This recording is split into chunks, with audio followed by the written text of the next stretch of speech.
विश्व हिंदू परिषदेची पत्रकार परिषद सुरू आहे, पाहूयात. छेड़ा गया है।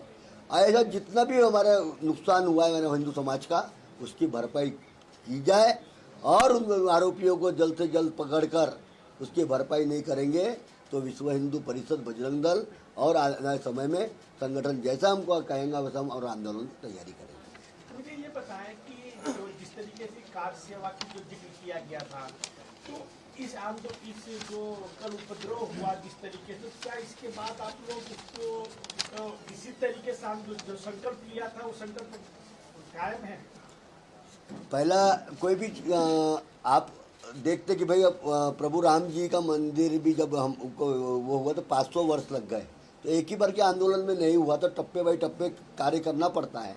तो वैसे ही पहला टप्पा हमारा शुरुआत हो चुकी थी कि भाई कलेक्टर हर जिले में संगठित होकर कलेक्टर को ज्ञापन देना। फिर उसके बाद दूसरे टप्पे में था कि भाई कार्यकर्ताओं के साथ कार्य सेवा कराना। तो ऐसे बहुत सारे संगठन के रचना रहते, अधिकारी रहते हैं हमारे, वो जैसे जैसे हमको बताते हैं। पहले चरण की जवाबदारी भी हमको बताई गई थी कि भाई हमको सिर्फ और सिर्फ एकत्रित होकर कलेक्टर साहब को ज्ञापन देना है।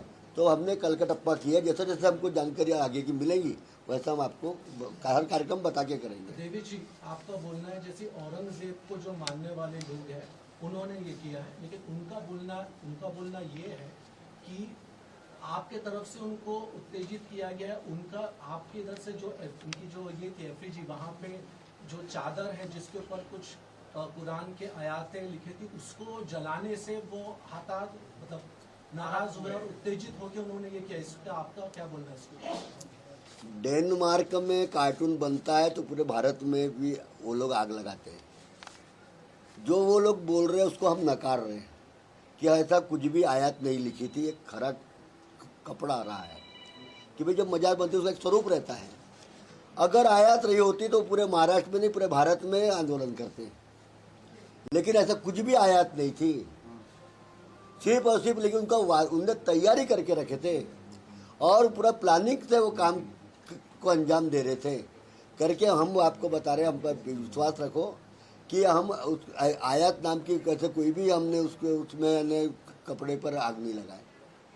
ये है कि मजार को भी हमारा आंदोलन ही था कब्र खोदने का। हमने वहाँ सरकार से खुले हम बोल रहे कि हम कब्र हटाएंगे, तो प्रात्यिक रूप से वैसा बनाया गया था, लेकिन आयत वाला कहीं भी कुछ भी धर्म से संबंधित नहीं था। फिर अब हमारा उनसे उत्तर है कि आपको जब लगता है कि आयत था और ऐसा हुआ, तो अब हम आपसे पूछते कि फिर आपको अधिकार किसने दिया कल हमारे मंदिरों में हमला करने का? आपको किसने अधिकार दिया हमारे भगवा झंडे को जलाने का? आपको किसने अधिकार दिया मंदिर का गेट खोल के भगवान के मूर्तियों पर लात रखने का? ये तो बहुत है, लेकिन आयत जैसा जो विषय आपने रखे हो, आयत का कहीं भी हमने वो नहीं किया। नहीं। कहाँ का मंदिर तोड़ा गया है नागपुर का, या कहाँ का कोई ऐसी कोई घटना नागपुर में घटी है? मैंने ये कहा मंदिर तोड़ने वाली बात नहीं कहा, मैंने कहा कि मंदिर में घुस के हमारे गेटों को खोल के लात मारा गया। ये वीडियो चल रहे हैं, आप वीडियो में देख सकते हो। वहाँ के स्थानीय लोगों से मिलके आप कर सकते हो। भगवा ध्वज को तोड़ा के जलाया जा रहा है, वो आप देख सकते हो। ये मैं बोल रहा था। सर, जो दंगाई में बाहर के भी लोग थे बोलते हैं, तो नागपुर में जो घुसपैठे जो घुसे हुई है सरकार के नाक के नीचे, कहीं ना कहीं वो भी शामिल है। तो सरकार ने उनके ऊपर पहले भी कार्रवाई नहीं की, तो अभी भी क्या छूट मिलेगी छोड़ने की? देखो, ये तो हम बारम्बार बोल रहे हैं कि भाई बांग्लादेशी जो आए उनकी जांच होना चाहिए। रोहित क्या बोलते हैं उनको, उनकी जांच होना चाहिए। ये और यहाँ के भी जो लोग हैं जो औरंगजेब को मानने वाले, मैंने तो पहले भी कहा कि कुछ लोग हम सब पे वो नहीं कहा, मुट्ठी भर लोग हैं ये लोग, लेकिन इनकी मानसिकता को अपने को सब दिख रहा है, समझ रहे हैं। और उस पर भी हम प्रशासन को बोल रहे हैं ना कि भाई इनको ऐसा चुनो, निकलो बाहर के कौन लोग आए हैं, उनको यहाँ से वापस भिजवाओ।